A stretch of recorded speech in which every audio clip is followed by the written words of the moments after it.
Good morning.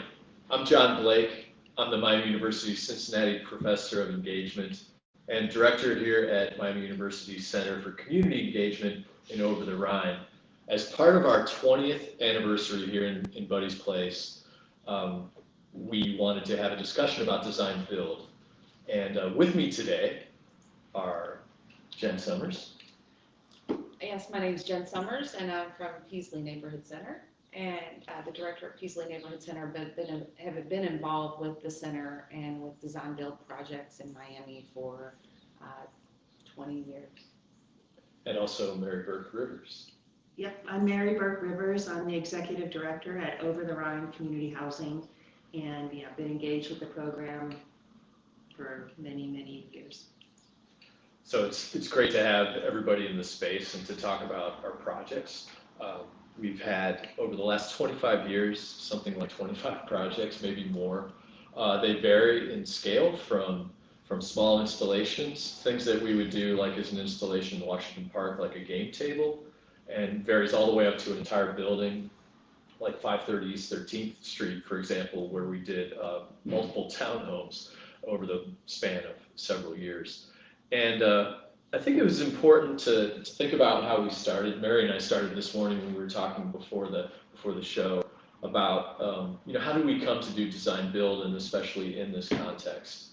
In the mid '90s, when I came to Miami, Tom Dutton, the director and founder of this program, was bringing students down from Oxford, Ohio, from our main campus to Over-the-Rhine. But this wasn't just something he started doing right away, right, Mary? Like he really had a foothold in the neighborhood first, and then when students were requesting in the mid '90s to come down and do projects, there was sort of a basis for that. Yeah. So I started with the Over-the-Rhine Housing Network in 1993, but prior to that, Tom had engaged with the Over-the-Rhine People's Movement, I guess in the late '80s, providing kind of support and the perspective of a university to support the people's movements, and give it some more credibility. So he was on the board of Over-the-Rhine Housing Network, and I don't remember exactly what year it was, but there was a student in the architecture program who was interested, and maybe Tom had been talking about design build, in coming and doing some work on a unit. And that was 530 East 13th Street, the unit on the top floor. And it was, that was the first project of design build. And it was like building out different kind of spaces in the unit.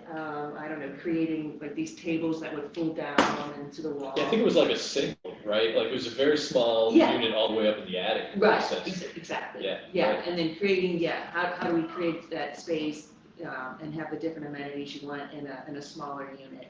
So that was the beginning of it, as I remember, of the design build. Right. But like you said, the relationship had already been established, and trust had been established with the community's groups.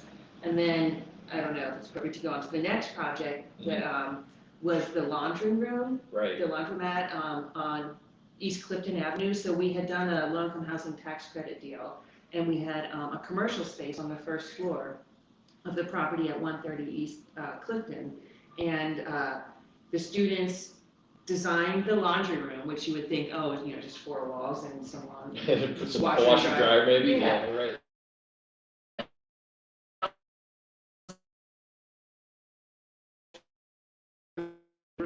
Two elements that I remember specifically. One was like having a little stoop in the space. Right. And then, because the stoops in the neighborhood is where people socialize and get to know each other. People often are in the front of their building, not in the rear, but just to engage in the community. And then the other piece was the lighting element. Right, down the center of it. Yeah. I remember when they created the design, the model of it, was using like toothpicks to. Yeah, I think it was built a very scrappy design. Yeah, just for the model, so we could get a sense of what the really unique lighting element would look like. Yeah, and then designing it, of course, and then building it out, and then hiring the professionals to do the pieces that would need the professional, like the electrician. Sure, the plumbing. Yeah. I remember that space. Can I say real quick? Yeah, go ahead. So it's still operational today. So that would have been like over 25 years Right, ago. because that was 97. Okay. That was actually the first project design build I worked on. Mhm. And at the time, we were taking the floor apart and trying to get structurally the thing ready to become a laundry, and Yeah. working with the housing network in the process. So, yeah, that was informative because I think a lot that was happening in the 1990s in architectural education had a lot to do with theory, honestly. Yes. It was a lot of movement around like why is theory important and how do we theorize stuff. And I think as a release valve for that, it was like a lot of students really wanted to jump into okay, how do we make this practical? Yeah. What's practices, right? Like how do we look into using our design skills as they've developed to really understand how things go together.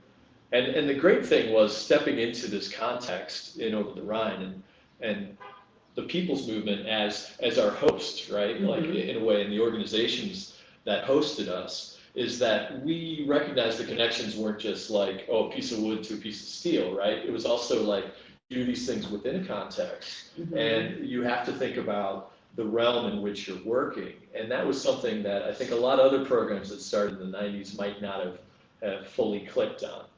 And I think Tom was way ahead on that too, honestly. Yeah. Great, and we moved from, in the two projects you mentioned, one thing that's cool is the first one was residential, right? Yeah. And then the next one was a little more like, here's a commercial space that's maybe white boxed or part of a project, but we need to take it as a custom piece to the next level. And I think we sort of started with the residential and we really wound up going and working a little more on commercial spaces and then also being an advocate, I would say a design advocate for the other advocates in the neighborhood. And groups like Peaslee, right? If you want to talk about like how we started to work with Peaslee on a number of design build forays. Yeah, I think, so just a little bit maybe about Peaslee is, Peaslee is a community hub that's been around for 37 years doing community education. And we're in an old school building that's solidly built, but we put a lot of our money directly into programs for the kids. And so capital money is sometimes difficult to come by. And, we've kind of been in a space of doing more piecemeal, taking care of our building or kind of like raising our buildings to the next levels. And one of the early projects when I first was at Peaslee and connected with DesignBuild there, which we had worked together at doing the housing work and at Restock previously, was really doing some things in our community spaces where our early learning center was. And some of that was not, it was absolutely, that project was not like traditional, design and build a thing out that you might think. It was like, what is your greatest need at the community center right now? And we were busting at the seams, and it was storage, and it was outdoor storage for this like really vibrant garden that we had in the back for our toddlers and our preschoolers and our after-schoolers. And so students did really creative work, not just with themselves, not just that cohort, but I remember we frequently did service learning work with high schools. So there were students from Aiken High School that came down and volunteered and had these one-on-ones with students that were studying architecture, saying, how are you piecing this thing together? How are you designing this thing? And it was this really kind of amazing community connection, but it was within building something, I don't know if you remember that. Oh, I do, yeah, and I think the best part about working at Peaslee is it's multi-generational, right? Like, so from that, those collaborations we did there over the years and still do are very much around like, that's where a lot of our design build students can get to meet, kids in the neighborhood, right? If they're not doing the teaching cohort, like a lot of our students are, they don't maybe develop those connections because they're up on the fourth floor, working on a unit, but that's not exactly a child-safe site, right? And then also the fact that there's a lot of other generations that come through Peaslee. So it's like you get to meet the array of what a neighborhood means when you're there. As a design student, that's a pretty great thing. Yeah, a little later on, we did our lobby renovation, and that was 2014, and then 2015. Yeah, 2015. Yeah. 2015. There were a couple of different cohorts that went through, But again, we were trying to do some upgrades to our building that would benefit all the groups in our building, because we also have 6 other nonprofits in the building doing education and social justice work, plus our daycare, plus all of the other community programs. And so we chose our lobby, and because, we couldn't have dreamed like what the students were gonna come up with for our lobby.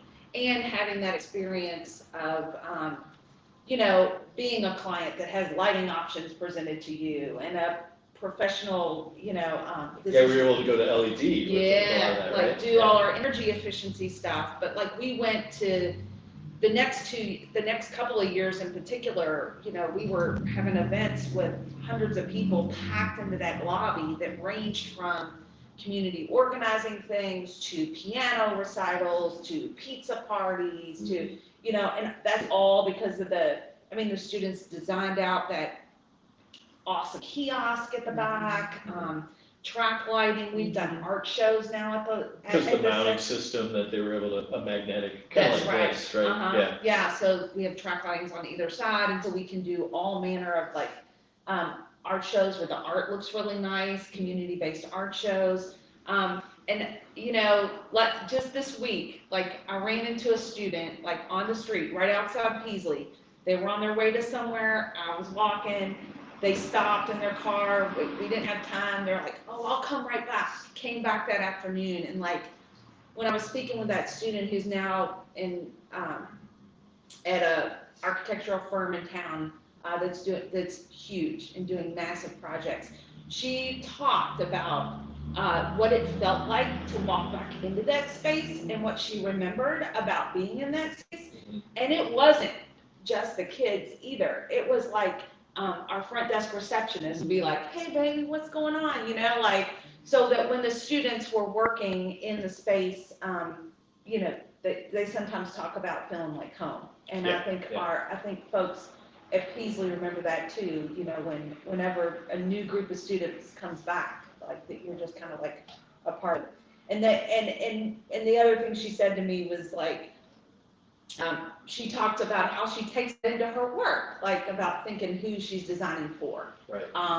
And I just think that is a real critical piece that, like talking on the curricular side, like an enhancement that's different from just like design this thing, build this thing. Right. But what is the context? Why does it matter? And also, why does it matter who can afford to have those services or not, and what that means about their built environments, and how that justice work matters, and what you're going in, because a lot of and you can speak more about students, like they want to be creative, they want to put things into the world, and so that context is so important. It is, and the one thing I brought up earlier was about, the 90s, where there was a lot of talk about theory and architectural theory, but the truth is now we've got this ability to do things three-dimensionally, and the students are even ahead of the faculty on this, where they can produce images of spaces and places almost instantly.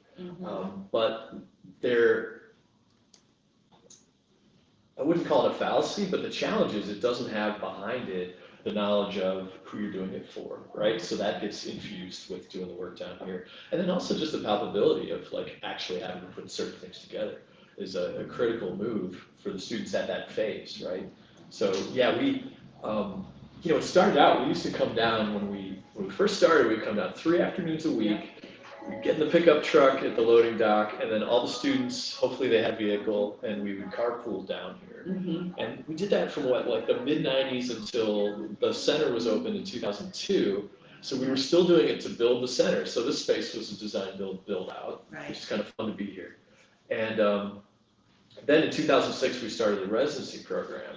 And the idea behind that, Tom's idea, along with Bonnie Newmeyer and others who created it, was like, instead of this coming down as a sort of design build tourist in a way, how do we get more of a plant in the neighborhood, even more than we have? Because some of the issues we were confronting and the students were asking about were very much about, okay, why is this building vacant in the first place? Why is this space underutilized? How can we do more as designers or meet more people to really have an experience that is transferable and transformative? So anyway, we'll talk about the residency program in another program. Watch your calendars, but I think the idea was like not just to come and do stuff and then take pictures of it and then leave, but more to be active and long term with the community. Right. Yeah.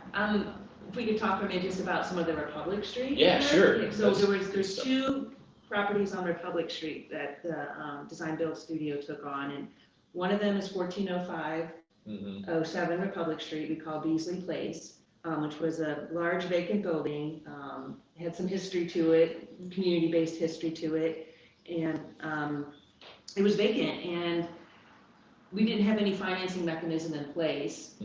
So for me, it was like the work of the students, so what the students did was put together the historic tax credit application to the state of Ohio. And we measured that building in February too. Okay. That was crazy. It was vacant. It was very cold. Yeah. Oh my gosh. Yeah, that was something else. Yeah, so took tons of photographs because you have to document all the historic elements. And then put this fairly complicated application together. And that was the first piece of our financing to make that project a reality. And I remember sitting in a meeting, thinking about how we're going to finance it.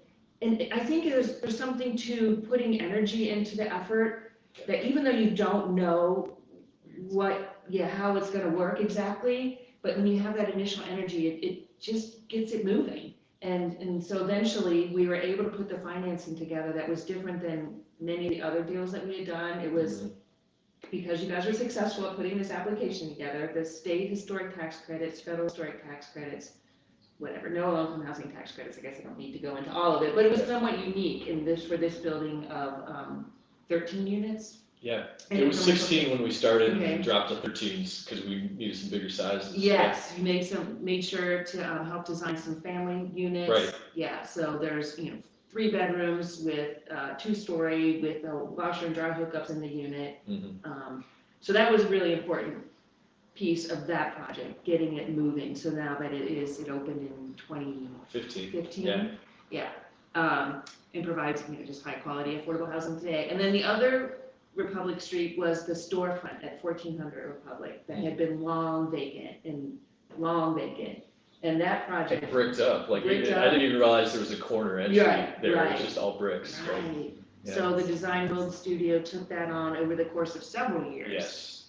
Through lots of learnings, lots of meetings, lots of ideas, but different kinds of learning, the community learning aspect of it, but then also like the process for getting permits. Historic review and which you all mentioned earlier that I didn't even think about. It's well, that's something that you really don't come into contact with even when you're new at a firm. I mean, usually that's something where project manager, project architect, and principals will go in and make those pitches, for variance or for historic review.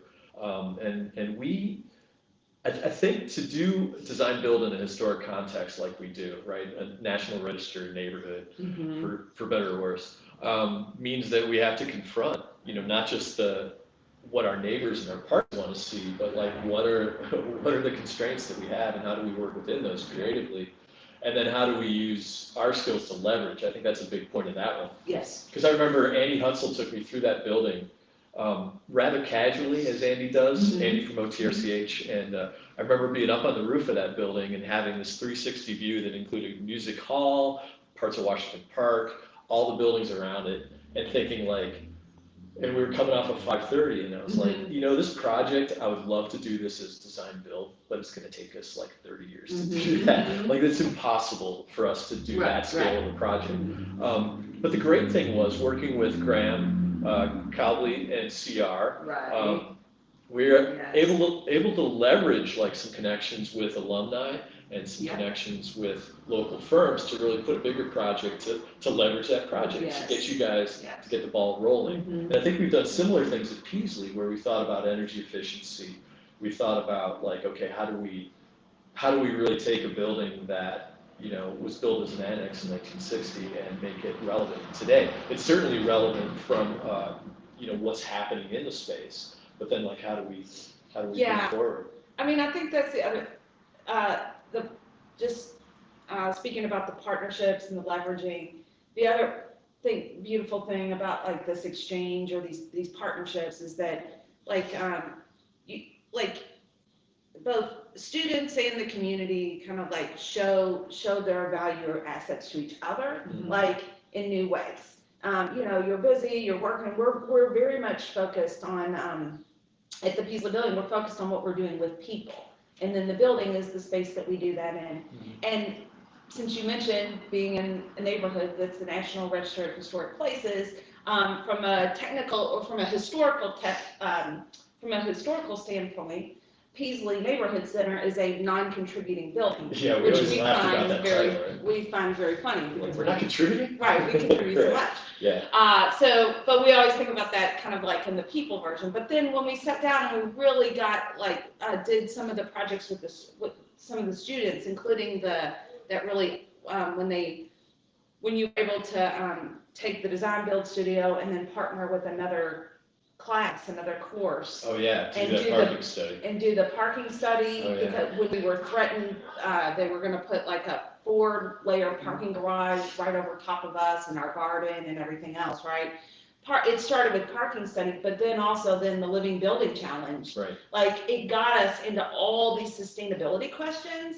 And then also, like, when we were doing the lobby project, also like, oh, your building is amazing. Your building is amazing for natural lighting. Your building is amazing for, all these things that we hadn't really paid a lot of attention to. And then we got to see that, like when we stripped some stuff off. Rooftop array, if we can get there, right? Like, just that's right. Where do you get in Over-the-Rhine a flat 8,000 square foot roof deck that you could. That is unencumbered on all sides, right? And now that there's the park next door, which is part of what we were concerned about, there's no obstruction to sunlight on that roof, for whatever use or sustainable advantage. But also just, and to go back, I guess to build a little bit off what Mary just said, the parking study, we were kind of under threat for that to happen right on top of us in not a really ideal space to begin with, but there was a development pressure. But because we could have that put together and provide alternatives, like that parking garage did not get built on top of Peaslee. And then a few years later, we have an adjacent park directly behind us. Yeah. And we could have been facing a giant parking garage that we're looking at. And instead, now years later, that parking garage is underground. So those things happen, like, because we had a little something, like, and we had that partnership with the students. And then the other thing I would say is not just it's what gets built and what doesn't get built. I'm going to build off that when you're done. Yeah, go ahead, you go. It reminds me of Washington Park. Yeah. And I don't know if you're going to talk about this in another segment, but it's kind of the same thing. Like, so Washington Park was being redesigned. A professional design organization had been hired by 3CDC to redesign Washington Park. So we had a deep water pool in Washington Park. That means there's a swim team, there's a diving team, there's summer camp. And in their professional designs, they had removed the deep water pool, but the community still wanted the deep water pool there. So the students from Miami did a whole lot of work, but one of the pieces was taking those professional designs and then incorporating a deep water pool in those designs. Like, they didn't scrap it, but they used their skill set to show how a deep water pool could fit in there. So that provided a lot of momentum for the community, and so we lobbied really hard for a deep water pool. But we didn't get it there. But we made a mark, we made a statement, we had some impact on those folks, so eventually they did do a deep water pool in the neighborhood at Ziegler. So I think that, so that Ziegler deep water pool, I think, came about because of the advocacy and lobbying and, the efforts that we did at Washington Park. What was interesting with that was, I think the students in that group in particular realized how powerful the paper can be. Yes. And even the drawing of an idea. Yes. And again, this is something that when they realized it, and I realized it frankly at that meeting too, because we weren't on the docket. Right. Tom showed up with a number of students from his studio, and they had drawings that were, politely scaled at 4 or 5 boards, because the assertion was, well, we can't fit that in. And some of the neighbors were like, well, we want to see what's on those boards, if I remember correctly, right? Yeah. And it was sort of like, the students weren't there to present, they just had this stuff as like, here's what we see. Mm-hmm. And that really helped to frame, again, it's sometimes the stuff that gets built, right? And here it is, and we build it and we can walk through it, much like 1400 that we'll maybe get back to discussion-wise. But a lot of it is also like, what are the potential things that could happen within our neighborhood, within the spaces we already have access to, within the spaces that we occupy. Yeah, so it gives us more credibility when we have designs that we can show, and it makes what we're trying to say, yeah, just look more possible. Or with the parking lot, yeah, just to have that kind of, you're our professional allies or something, that you can make us more credible. Well, and then also I think we, since most of what Peaslee does is not building work, right? Like the building works for us, but that's not our work on a regular basis. Right.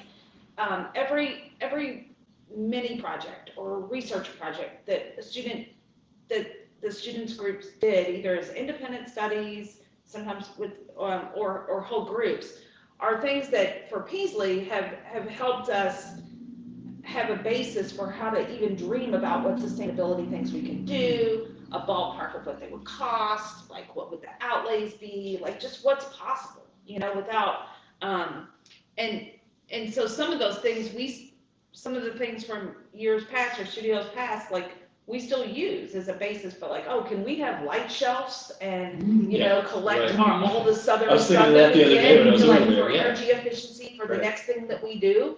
Like, and they designed that like contextually, looking at our old closets that open with these weird hinges that we don't really love. Oh, we'll recycle the hinges and we'll create a light shelf. Right. And is that done yet? No, but like just even the concept that a way that we could use what Peaslee already has going for it, which is that great sun and light, like, to help power our building and this goes back to like the scrappiness of the people's movement. It's like make a way out of no way, Right. those adages. And so I think if we came in with a huge budget, and I think there's some assumption that, oh, Miami, they're gonna bring, and we bring some, and we bring some resources, but it's also like the joy of how do you reinterpret what's already happening in a space. There's an article by a Portland State faculty member that was about the almost there. And I thought it was really informative for me, which was the idea of like, what's almost happening in this place?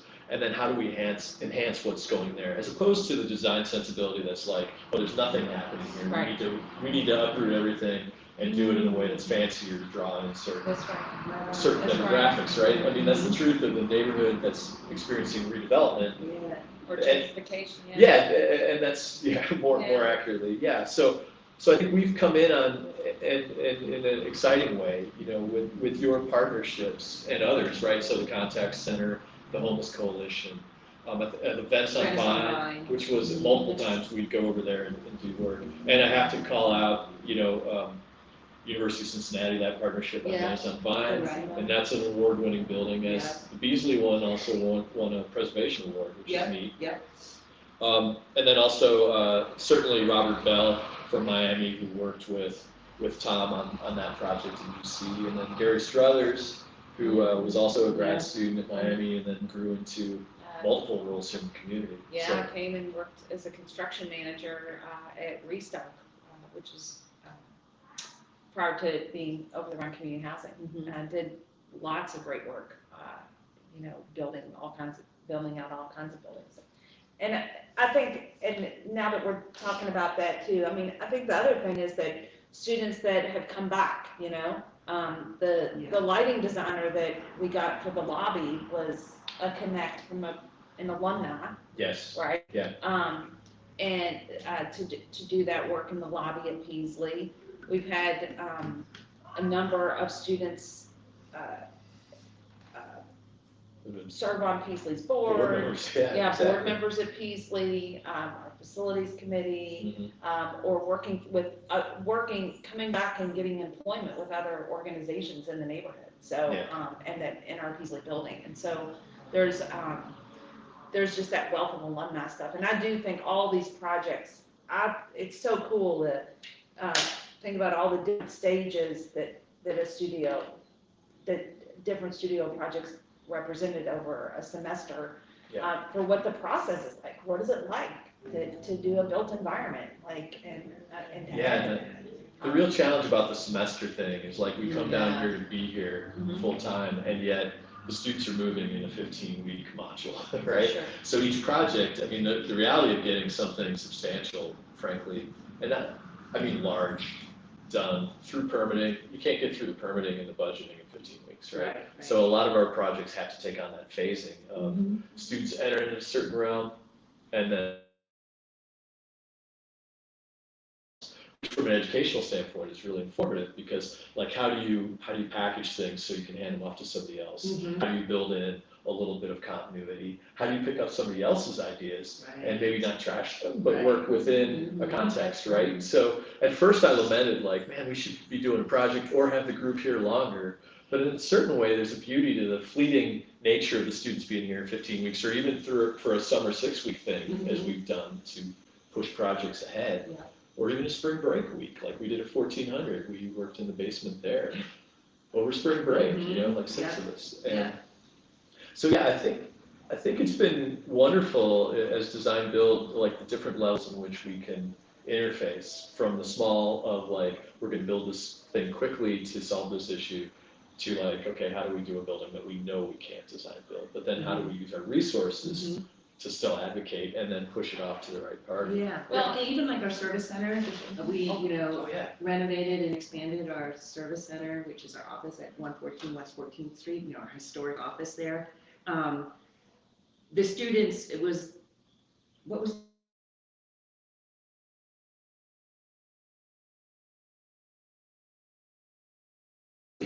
what it could be, what the info could look like. Right. So again, it just provided that energy to take us to the next step, which eventually we hire an architect to do it. But that allowed us as a group, as a board, as staff to see what's possible. And they met with staff and provided, we all provided input on what our needs are. And then eventually it comes to fruition. It just helps our dreaming to become more reality. The things we identified in that one was the vacant lot next door was more because of the slope of the sidewalk, you could get in an accessible entrance at the vacant lot next door, because we were having a heck of a time trying to figure out how to get up and have it be accessible into the existing historic structure. And much like when we looked at the threat of parking next door, we thought a lot about daylight. And the more we thought about daylight, the more we recognized how Peaslee is a slam dunk for natural lighting as a structure. So kind of similar process of like, how do we look deeply at what's going on in a way that students can, and then what comes from that. Right. So yeah, I think even opening during COVID, having your service center be such a success with an idea that germinated, I think 2012 or so, maybe even before that. Yeah, let's not do that. Well, I think the other thing I was going to say is just in terms of on student experience, and I think I've touched about it already a little bit on our side, but at Peaslee, since the building serves multiple groups, like lots of different groups, if you sit down to go do something at Peaslee or for Peaslee, you have all these clients, so I remember the students kind of talking about that experience of like sitting down and finding out what the client needs and wants, and like figuring out how to manage that and get that into something that is workable. And I thought that we presented a real strong challenge for Especially when we're doing the signage, because I think it was like we had to make signage work as a proposal of graphic design, really, but also things that were set out in Peaslee so that people could find their destination point in a building they might not be familiar with. And then it was like, oh, well, you got not only, the executive director and the board at Peaslee and whoever's running the lobby, right, Ms. Beebe and others, Ms. June. And then we've also got like, what's your end game? How do you do the signage for these various institutions that are there, right? Oh, and it needs to be bilingual. Yeah, bilingual, and like, let's think about accessibility. And this is always, again, I think at first we were a little bit, I know for myself, it was like, let's come down and do some really cool looking things, in these antiquated spaces. Let's inhabit the ruin. Let's like look at, how things look against brick, exposed brick. But the truth is, really, it's gained a lot more depth through the conversations that we've had about, what are what are the various things that our design work interfaces with. So it's a little different look, and it doesn't photograph maybe in the ways that some of the tectonic or built form things do, Yeah. but it has more resonance and staying power. You have done some really cool stuff too. At the same time. Yes, Yeah. 530 East 13th Street, the custom-made cabinets, Right. concrete countertops, Before they were cool. Before right? they were cool, Right, yeah. That staircase is so Oh, beautiful. Yeah, that's- Yeah, the rooftop deck. And then people who need affordable housing, are essential workers, people with low wages get to live in this great, beautifully designed space. That was interesting that you bring that up, because at the beginning, I remember having this conversation with Tom Dunn Mm. and others in our department. Like, is there a fallacy created by doing, so-called high design, for affordable spaces? And there was a bit of a debate, I think when we first got going, like, is that really where we need to be, And I think Tom and I talked through that and really did feel like, yeah, what, Yeah. like, why not? Mhm. Like, the two aren't mutually exclusive. Mhm. You should have a safe, dry, affordable space, but Yeah. also have it be delightful. Yeah. And when you come home, like, it's a space that really, or when you show up at work or whatever, ideally it's a space that really, I hope in a humble way, has that resonance for the people who come in, and they see it as a different space, Yeah. and not just, could be anywhere. Right. Yeah. It is beautiful and delightful and substantial, like just that staircase and Yeah. even opening up the entryway at 530. Oh, man. Because it was like a double door entryway, but one door had always been, I don't know if it was boarded up or closed up. One, we didn't even know the door was in there. Okay. It was completely boarded up. Yeah, it was just so beautiful. And I remember when we took that apart, Mm-hmm. the students were like, you gotta see this. Yeah. Because the one door was swinging, and that was how you entered in. Mhm. The other one was a blank, but somebody had sandwiched the old door. And that's what led us to, like, we're gonna completely redo this front Okay. door Mhm. as the double. So we renovated both and put them back together with new Yeah. hardware, Yeah. which, it took lot. forever. Yeah, that was fun. Yeah. So, well, with that, I think, thank you both for taking time out of your schedules. I'd love to be able to, walk around and look at all these projects too. Yeah. And I'd like to encourage those who are watching, contact us, check out the other programming for our 20th, and certainly contact me, John Blake, at Miami University, and I'd be happy to walk you through or show you these projects in person. A lot of them are still up, right? Yes. And still out there. Yeah, come to the Peaslee lobby anytime, just to, you can play the grand piano in the Peaslee lobby, or you can just hang out and lay your burdens down for a little bit, but it's in a lovely space, and really thank you for the long-term partnership, Sure, yeah, and I defer to a lot of folks that came before me and really set this up. It's been a remarkable, to have a practice with the so-called clients built in, and they're your neighbors and your friends. That's the one pitch I give to students a lot. Like, where else are you gonna, maybe you don't know this yet, but you're gonna live like steps from your project site. You're gonna be designing with and for your neighbors, and you're gonna be building stuff that is gonna last well beyond your tenure here. Yeah. And that's really, Right, and stay tuned too for our warehouse, because, the last cohort met with our maintenance team and is taking a look at our warehouse, which has a lot of issues and strengths and weaknesses, but, I think that, again, the energy that you all provided by redesigning that space for us and giving us all these different options is gonna kind of be the energy that moves that forward.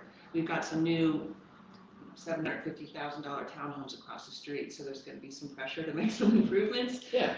Right, so now. But that was like 1400, when Yeah. Salazar, high-end restaurant bar went across the Right, street. It was right. like, okay, Yeah, we can keep this thing here, but, how do we bring it along? So, yeah, I look forward to celebrating when that warehouse improvements come to life. Yeah, it's already in the works, yeah. fantastic. And also look forward to, we're doing some bathroom renovations at Peaslee and sustainability pieces on lighting throughout the building, and, a number of other projects. And so we really appreciate all the help, on making that dreaming real. Thanks a lot. Thank you. Thanks.